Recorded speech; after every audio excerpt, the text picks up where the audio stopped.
भारत में विश्व एआई शिखर सम्मेलन हो रहा है। 100 देशों के प्रतिनिधि आए हुए हैं। संयुक्त राष्ट्र महासचिव एंटोनियो गुटेरेस, फ्रांस के राष्ट्रपति इमैनुअल मैक्रोन के समेत 22 देशों के राष्ट्राध्यक्ष हैं। विश्व की सभी प्रमुख आईटी कंपनियों के प्रमुख आए हुए हैं। अर्थात भारत आर्टिफिशियल इंटेलिजेंस के मुख्य संवाहक, आयोजक और अग्रणी राष्ट्र के रूप में स्थापित होता हुआ दिखाई पड़ रहा है। यह हर भारतीय के लिए एक उत्साहित और आनंदित करने वाला सुखद गौरवशाली क्षण है, परंतु यह कुछ लोगों के लिए अचंभित और आश्चर्यचकित करने वाला भी हो सकता है, क्योंकि इसी देश में एक वित्त मंत्री ऐसे थे जिन्होंने संसद के पटल पे कहा था कि भारत के लोग तो नई टेक्नोलॉजी सीखने की क्षमता नहीं रखते, उनके अंदर की योग्यता कम है, इसलिए वो डिजिटल ट्रांजैक्शन जैसी चीजों को भी कैसे समझ सकेंगे। और आज भारत डिजिटल ट्रांजैक्शन में दुनिया का नंबर 1 देश है और उससे आगे बढ़ते हुए वर्ल्ड एआई समिट यानी विश्व एआई शिखर सम्मेलन में अग्रणी भूमिका में दिखाई दे रहा है। यह प्रधानमंत्री श्री नरेंद्र मोदी जी की दूरदर्शी और कुशल नेतृत्व के कारण संभव हुआ है और इसे साकार करने के लिए आईटी मिनिस्टर अश्विनी वैष्णव जी और उनकी टीम ने प्रधानमंत्री जी के इस संकल्पना को साकार रूप देने में बहुत अच्छा सराहनीय प्रयास किया है।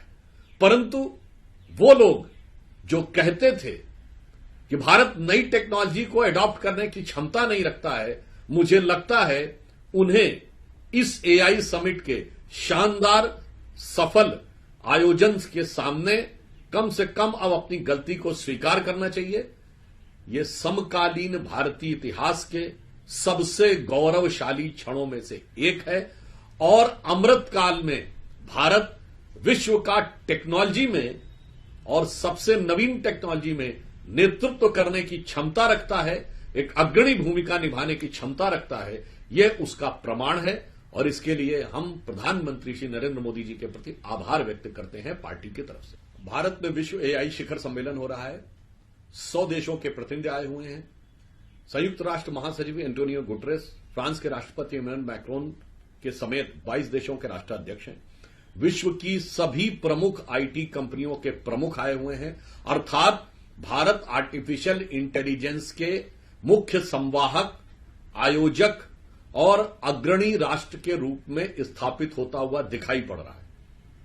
यह हर भारतीय के लिए एक उत्साहित और आनंदित करने वाला सुखद गौरवशाली क्षण है, परंतु यह कुछ लोगों के लिए अचंभित और आश्चर्यचकित करने वाला भी हो सकता है, क्योंकि इसी देश में एक वित्त मंत्री ऐसे थे जिन्होंने संसद के पटल पे कहा था कि भारत के लोग तो नई टेक्नोलॉजी सीखने की क्षमता नहीं रखते, उनके अंदर की योग्यता कम है, इसलिए वो डिजिटल ट्रांजैक्शन जैसी चीजों को भी कैसे समझ सकेंगे।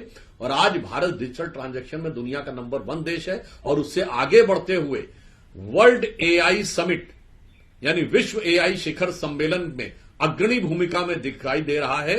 यह प्रधानमंत्री श्री नरेंद्र मोदी जी की दूरदर्शी और कुशल नेतृत्व के कारण संभव हुआ है और इसे साकार करने के लिए आईटी मिनिस्टर अश्विनी वैष्णव जी और उनकी टीम ने प्रधानमंत्री जी के इस संकल्पना को साकार रूप देने में बहुत अच्छा सराहनीय प्रयास किया है।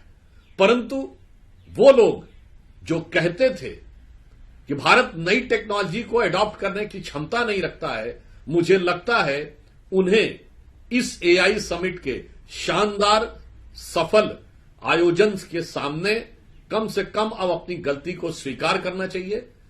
यह समकालीन भारतीय इतिहास के सबसे गौरवशाली क्षणों में से एक है और अमृतकाल में भारत विश्व का टेक्नोलॉजी में और सबसे नवीन टेक्नोलॉजी में नेतृत्व करने की क्षमता रखता है, एक अग्रणी भूमिका निभाने की क्षमता रखता है।